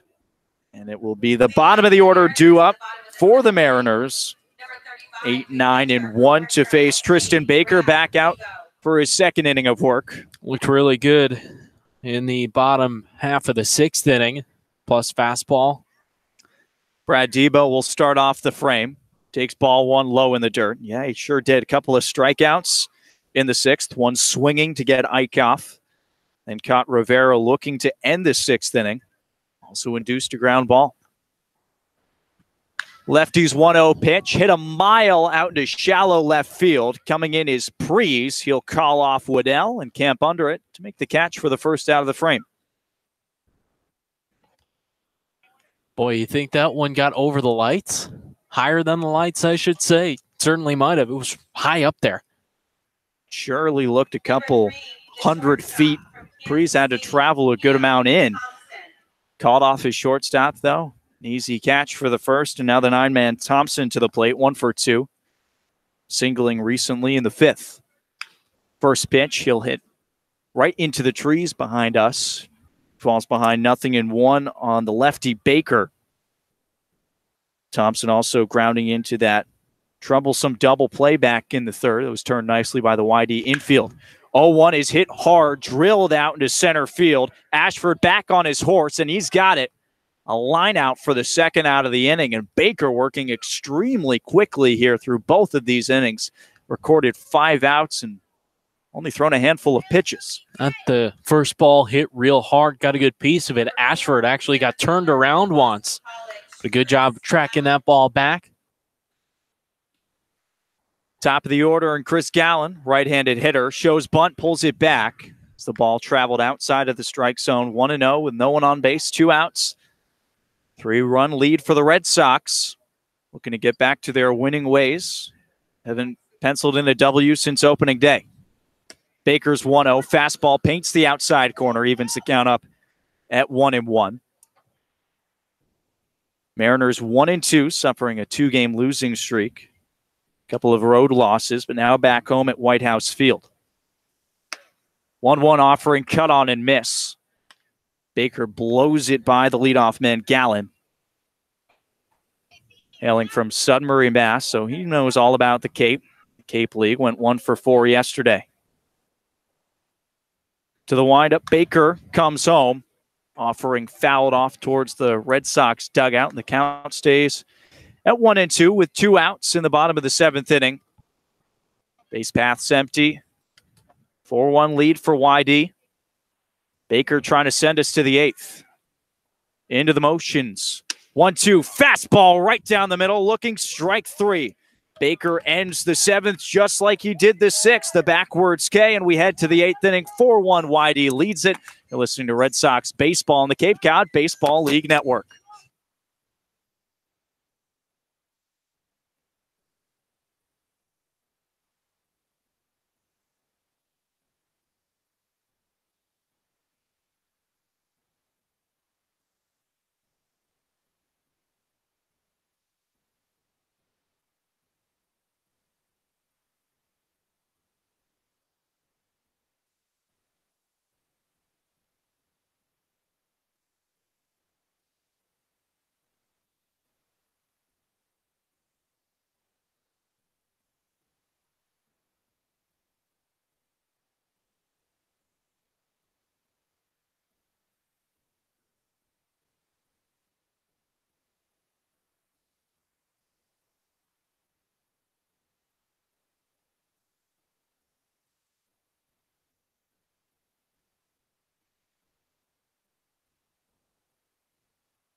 Rolling along at White House Field, top of the 8th. Red Sox out in front of the Mariners 4-1. New pitcher on the bump for the home team, Peter Bavenzi, will man the mound. The 4th pitcher of the night for Harwich, getting his first appearance of the 2018 summer, a Massachusetts native from Richmond. Certainly cooled off here at the ballpark. I got to keep my legs moving. Got the sweatshirt, though. You were on that. Granted, I did not get the clothes appropriate for Orleans, Massachusetts last night. I made sure that I made the right call tonight. We've got a nice flannel on as Kerner digs in for his first plate appearance of the evening. Comes in the 8th inning, and he takes low for ball 1. He's substituted for Charlie Kincannon on the base paths back in the 5th, and he's taken care of the catching duties since. Bavenzi, the 6'4 righty from Richmond, with a 1-0 count on Kerner, delivers the next one. It's a bouncer, fastball right off of home plate, 2-0. See, we don't really have excuses. We're veterans, second year back. I mean, you know, we should know better. At least if it was TJ Mathewson, the 3rd member of our crew, you know, he has the excuse to kind of get caught cold on one of these nights. No, he does wear shorts right now. It's an interesting move. Might regret that in a little bit. 2-0 delivery to Kerner, hit hard towards the left side. Eichhoff on a hop throws over to first to record the first out of the inning. Good contact for Kerner, but he couldn't find the right hole in the infield. And there he had to kind of go up and get that ball, almost tomahawked it down, and also sounded like he might need a new piece of lumber. 1 away in the 8th. Andrew Daschbach to step in. Big RBI double back in the 5th that went to the opposite field on the right side over the head of the right fielder, Gabe Rivera. That brought in Kerner all the way from first base. Now he bats in the 8th with the bases empty, his team leading by 3. Bavenzi comes set. Initial offering curveball. Low right at the shoelaces. Daschbach lays off of it. Playing in his first game in a Red Sox uniform. Coming from Stanford, a California native. Led the Cardinal with 17 dingers this past season. Bavenzi's 1-0 pitch. Same result. Off speed. Not high enough. Right at the cleats, and it's 2-0.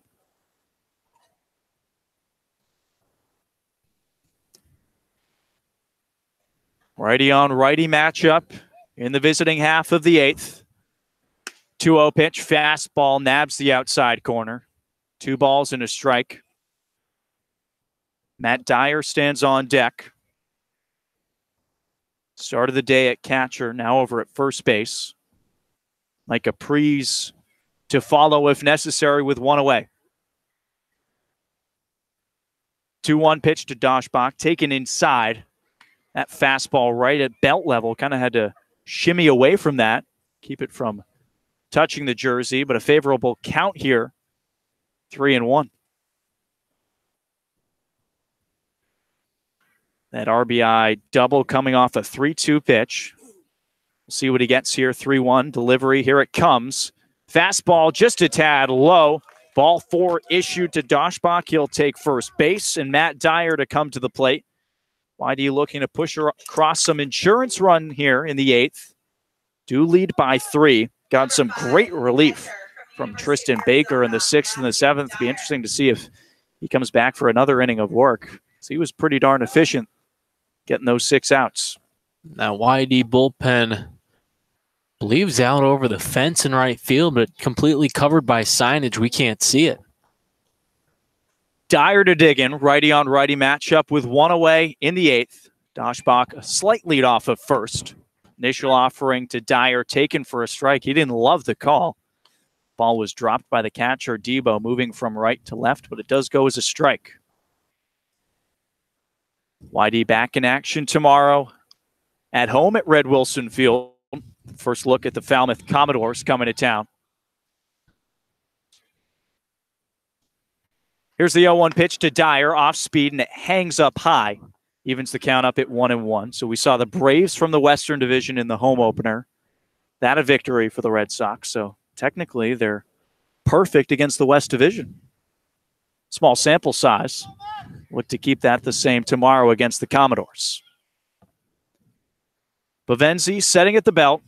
A glance over his shoulder at first. Now comes home with a 1-1. A soft grounder to the shortstop, Thompson. He charges, flips onto second for one, over to first, and the throw goes well away from first base. Dyer would have reached surely, even if that was a perfect throw. It was backed up nicely by Bavenzi.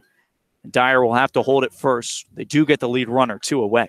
Lucky they on the dugouts, there's a netting that acted as a trampoline. That ball just bounced right back. Also a good read there from Dyer to not try and take off for second. He would have been dead. 2 away in the 8th inning. Micah Prees, the man left to salvage something here for the Red Sox. 4-1 lead for YD on the road in Harwich. Looking for that first road victory of the season. It's just try number 2. Dyer a lead off of first, held on by Lipsius. Bavenzi comes home. Dyer is running. Throw down to second base, and they got him by a mile. Matt Dyer caught stealing, and that's how the 8th inning will end. We'll go to the home half of the frame. Red Sox up by 3. You're listening to YD Red Sox Baseball on the Cape Cod Baseball League Network.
Mariners down to 6 outs, trailing by 3 runs at White House Field, and Tristan Baker back out on the bump for Scott Pickler.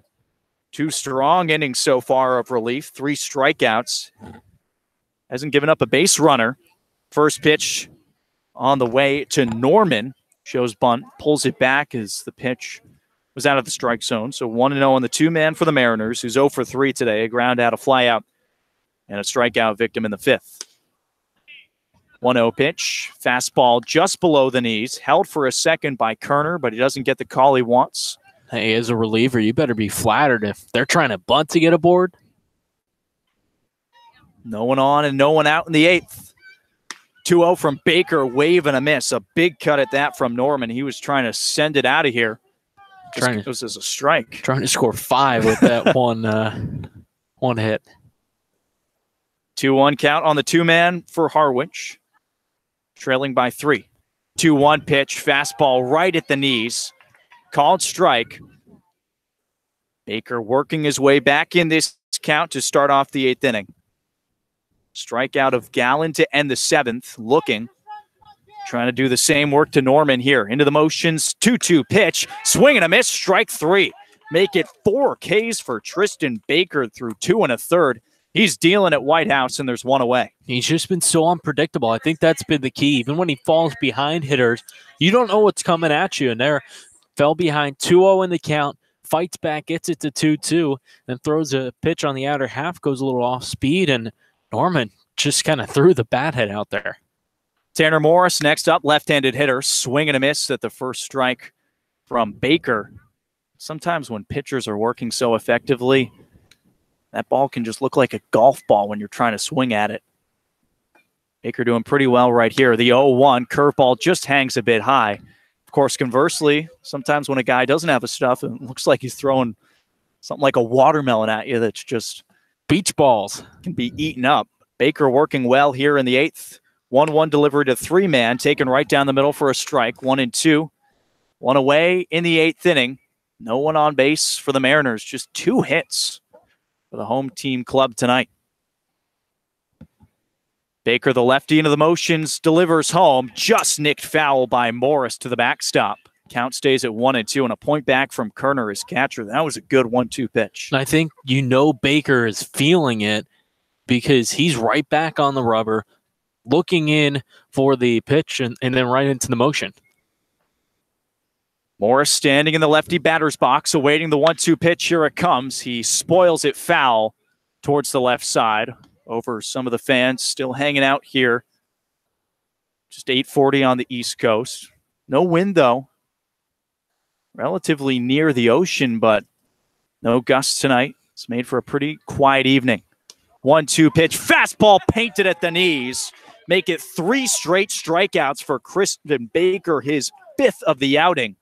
And there's 2 away in the 8th. Fastball clips the inside corner right at the knees as a hitter. One of the toughest pitches to get that bat head down to. And Morris didn't agree with it, but that doesn't matter much. He's sending these Harwich batters down left and right. Now Andre Lipsius to salvage something in the 8th. First pitch he sees is a bouncer off home plate. Baker put a little extra something on that, but he caught the bump. And it's 1-0 with no one on base. 2 outs in the bottom of the 8th inning. 4-1 lead for the Red Sox. Baker from the windup delivers the 1-0. Fought off foul to the backstop, evens the count up at 1-1. Hyannis a 4-1 victory over Katuitt. That game at Lowell Park. Wareham in control over Falmouth 7-4 in the 9th. They're looking to improve to 4-0 to start off this season. Baker 1-1 delivery. Curveball hangs up in the zone, called strike. 1-2 the count. Elsewhere, Bourne beating up on the Firebirds at home. 7-1. That one final.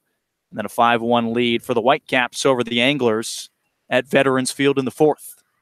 1-2 pitch, soft grounder to Quintana at third. He gobbles it up, throws a strike over to first. Another 1-2-3 inning for Tristan Baker, make it 3 in a row. The reliever is dealing at White House Field as we go to the 9th. 4-1 lead for YD. You're listening to Red Sox baseball on the Cape Cod Baseball League Network.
Red Sox coming to bat for what could be the last time in the top of the 9th. A 4-1 lead for YD at White House Field. And Mike Caprice to lead things off, followed by Quintana and Waddell here in the 9th. Facing Peter Bavenzi back out for inning number 2 of work. Hey, we hope it's the last time out that YD has to be out here on offense. First game these two played last year was opening night, and we went long into the evening. That one going, I believe, 11 innings. Doesn't look like we're head that way now. Bavenzi's first pitch of the 9th, a fastball dips low. 1-0 with Quintana on deck. Pre's a great day for him. 2 for 3 with a couple of base knocks. His first 2 hits in a Red Sox uniform. 1-0 pitch. He'll take it high at the shoulder height, laying off that fastball. 2-0 the count. Mariners with the worst record in the Cape League last season. 15-28-1. Off to a 1-2 start this season. 2-0 fastball outside. 3 straight balls to the 6-man Prees. Left fielder tonight for YD. He's got a favorable count working for him here against Bavenzi, the righty. He sets at the belt and delivers home a fastball called a strike right at the knees. Prees was ready to drop the bat and head down for his free pass. He'll have to wait at least one more pitch for that.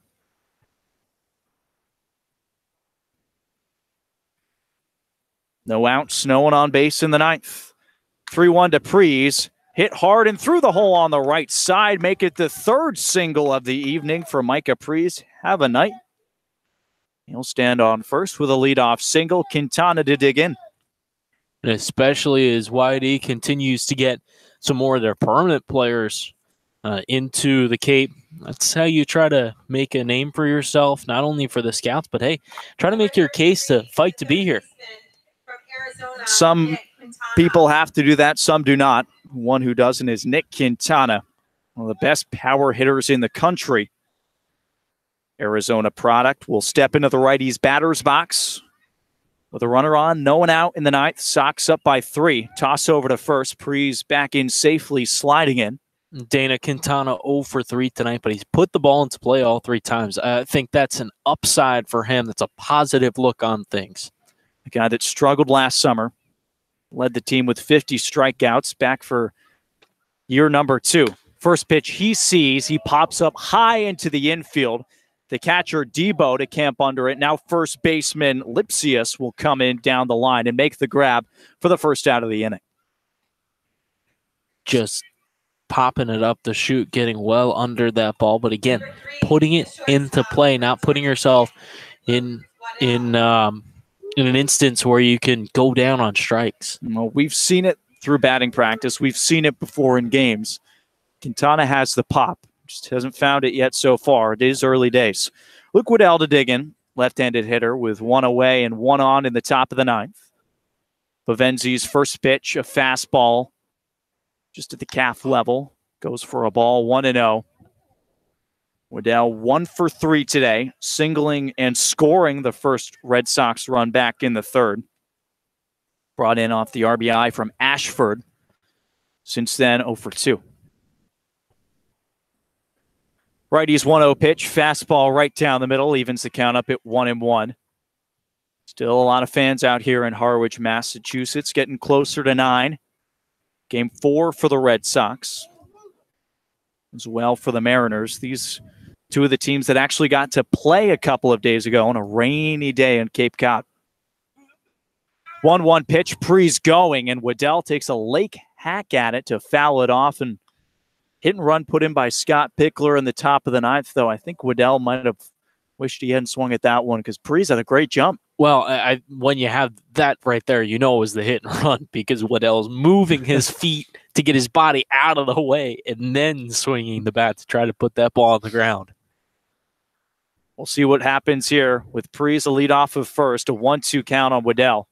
Bavenzi's next offering, swing and a miss in the dirt. Strike 3, runner going. Prees out by a mile. Once again, the Red Sox go down the same way they did in the 8th inning.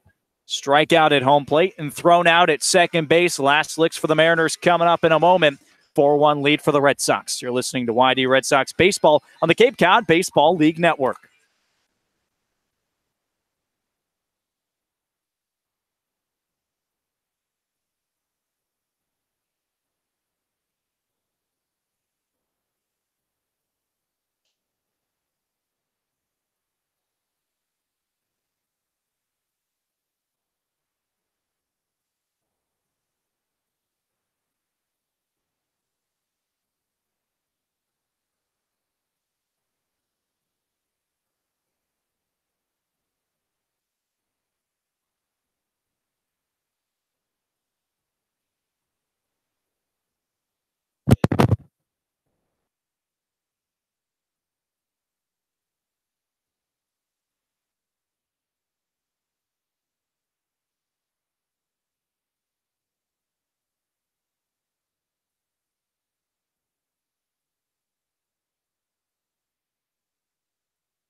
Bottom of the ninth inning in Harwich, Massachusetts. Just a divine evening here in night 4 of the 2018 summer.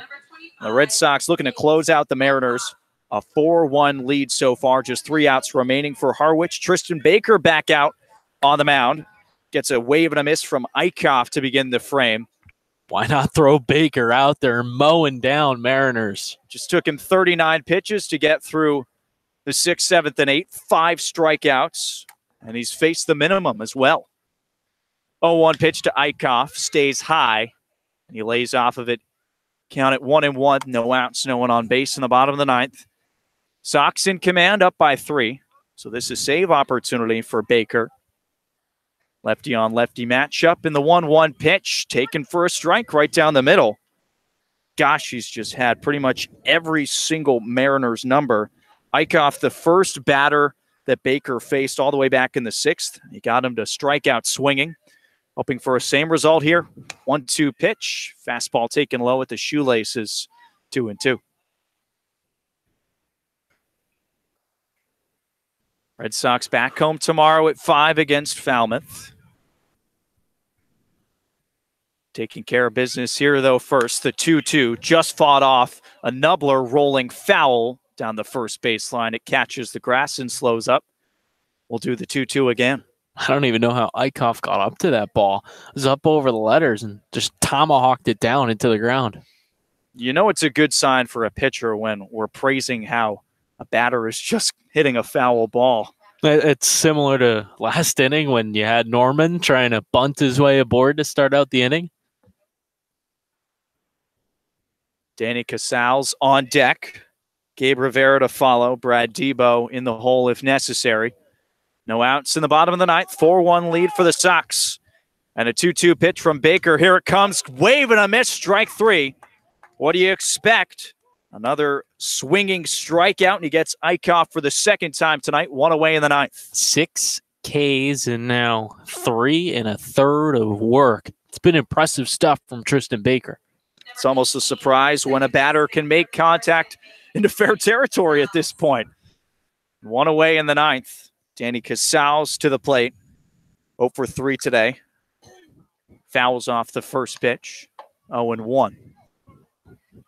So the Red Sox with some opportunistic hitting in the 5th inning. One of the newcomers, Dosh, back, picking up an RBI. Baker's 0-1. Fastball gets away from him up high. Ball and a strike. 1 out, no one on base. Mariners in the Friday red jersey for Cape Cod. Red Sox in their alternate whites. Next offering, taken for a strike. Quickly 0-2. Baker on the verge of his 7th K. Familiar territory there. We'll see what he goes with here. Shakes off the first sign from Kerner. Likes the next, goes to the motions, and misses away. In this sort of situation, you're expecting the high cheese. You just have to be, right? And he's just toying with hitters at this point. 1 out, base path's empty in the ninth. Baker's 2-2 pitch. Spoiled foul. It'll reach the trees. 5 fans going for it. Finally, it goes through the first level of leaves, and it's a free-for-all. We had 2 gloves out there. I figured one might be able to make the catch, but trees certainly got into the way. Maybe we should start bringing our mitts to the ballpark. Baker's 2-2. Fastball at the shoelaces. It'll push the count full. Did that a couple times last year, right? Yeah, we got in a little good catch before. That's right. We didn't get any foul balls, but loosened up the arms. First time in a while that's happened. Payoff from Baker. Ball 4 worked by Danny Casals. So the Mariners do get a base runner here in the ninth. The first blemish to Baker's resume through 3 1/3. Bring up Gabe Rivera, the 7-hitter. On the verge of the golden sombrero. 0 for 3 today. 2 swinging strikeouts, those coming in the 2nd and the 4th. Struck out looking in the 6th. With Casals on first base. First walk of the appearance for Tristan Baker, now facing the righty Rivera. Staring right at first. Now comes home. Misses low. how perfect would a double play be to end this game here? Allow Baker to just face the minimum. He has been so good. Lefty setting right at the belt. Comes home with a 1-0. Swing and a miss. Blows it by Rivera. Evens the count up at 1-1. Still has that fastball that was clocked at 95 when he began the outing in the sixth rather. 1-1. Fouled straight back. Gets over the fence. And another favorable count for Baker to work with. A ball and 2 strikes on the right fielder, Rivera. Red Sox on the verge of their second victory of the season. Winning over the Braves back on opening night. Then a tie against Chatham and a loss against Orleans last night. Baker's 1-2 is popped up into shallow right field. Cotton's got a beat on it and makes the grab for the second out of the inning. One final hope for the Mariners, and it comes in the catcher, Brad Debo. And there one finally put into play and given, well, not a long ride, but I guess in comparison to how these Mariners hitters have been doing against Baker, putting it into the outfield. Lefty's had a fine evening in relief. The only ball tagged hard was off the bat of Cam Thompson, the 9-man, who gave it a ride out to center. Thompson stands on deck. Debo now at the plate with 1 on and 2 away in the 9th inning. Lefty Baker deals a fastball, check swing by Debo. They appeal to the umpire. He did not go. Debo gets the favorable call, and it's 1-0 on the 8-man for the Mariners. Sox up by 3 in the bottom of the 9th at White House Field. First of 6 meetings between these two East squads. Next pitch, off speed, and a wave and a miss from Debo. Evens the count up at 1-1. And that's a great hook from Baker, especially when you think about the velocity he can get from his fastball. To pull something off of that, even the count back up at 1-1. Baker's next pitch bounces in the dirt, knocks the mask off of Dyer, throws down to second, and he got him! Matt Dyer with a dart. And that will do it. Your ball game and the final, 4-1 from White House Field. And the Red Sox get victory number 2. Brandon, a lot to like here, and mostly from the pitching staff for the Red Sox. Carl Kaufman goes 5 strong, 2 hits and a run, not even earned. And then Baker comes in, gets you 12 outs and shuts the door, picking up 6 strikeouts. Impressive stuff from the lefty, and definitely a reliever to possibly rely on in the coming weeks to come for Scott Pickler. There's no doubt about that. I mean, outside of that one ball that we talked about from Cam Thompson kind of tagged in the outfield, and Ashford was able to camp under that one. Nobody was really able to touch Tristan Baker out of the pen. Kaufman getting the win here for Whitey, setting them back on track. The offense did some good things as well, collecting 7 hits again tonight, and another relatively clean game from YD. We didn't really see any of those mental mistakes that we've seen in the first 3 games. In the first 3, 1 mistake or more on the base paths in each of them, and especially last night in the 9th inning, Jimmy Govern getting thrown out at third base. That's the big one, but here, pretty clean game all around from YD. And that's exactly what you'd like to see, especially only in Game 4 with newcomers arriving every single day for the Red Sox. Andrew Doshbach getting his first chance to wear a YD uniform tonight. Picks up the RBI double in the 5th, also walked. And how about the night for Micah Preece? 3 for 4 with 3 singles, his first 3 hits of the season. But definitely the storyline, the combination of Kaufman and Baker to shut down the Mariners offense and give the Red Sox their second win of the season. YD improves to 2-1-1. They keep first place in the Eastern Division. The Mariners, they fall to 1-3. They've dropped 3 in a row after their opening night victory. Red Sox back in action tomorrow afternoon at Red Wilson Field. Little East-West matchup. The Falmouth Commodores coming to town for the first time this season. We got a look at that Falmouth offense. Supposedly going for the Red Sox might be one of their newcomers as well. And we'll have to find out who it is tomorrow. Of course, we didn't really know if Kaufman was going to go today. We saw it on the website that he was a probable, though obviously things change with new guys coming left and right. So we'll see what tomorrow brings. We do know this, a 5 p.m. first pitch. We'll be on the air just before that, probably around 4:50, right here at YD Red Sox YouTube page. Hopefully you're enjoying the stream. We'll get video for you tomorrow at home at Red Wilson for another matchup. Red Sox going against the Commodores. YD wins it 4-1 over Harwich on the road. The first road victory of the season in the 2018 summer. Always good to get that one out of the way, in large part thanks to Kaufman and Baker's Hurling Arms. For Brandon Pelter, I'm Dana Gray saying so long from White House Field. The happy final 4-1. The Red Sox take it.